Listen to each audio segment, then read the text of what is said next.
Bismillahirrahmanirrahim. Director General, Institute of Strategic Studies, distinguished participants of the International Workshop for Leadership and Stability, ladies and gentlemen, Assalamu alaikum. It is a pleasure to address you on this conclusion of the International Workshop of Leadership and Stability. Let me congratulate all the participants on this successful completing the course. I commend the National Defense University for organizing the important forum. Such workshops bring together policy makers, diplomats, military officials, academia, and private sector leaders.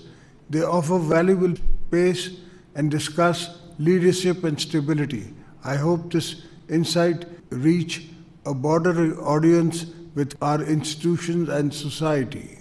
Ladies and gentlemen, leadership and stability are pillars on which the nation and the institutions rest.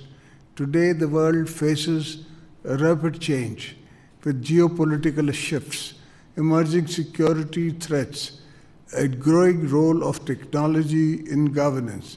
Security is no longer only about conventional conflicts.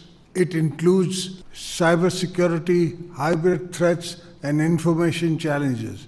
At the same time, climate changes, resource scarcity, and disinformation cross borders, demanding collaboration solutions.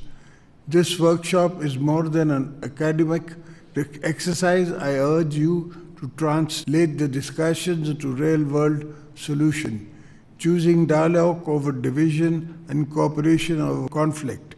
Pakistan stands ready to work with all nations to build an understanding, peace, and sustainable development. I thank organizers, participants, and I envy you for making workshop possible. May your discussions be insightful, your collaboration lasting, and your time here meaningful.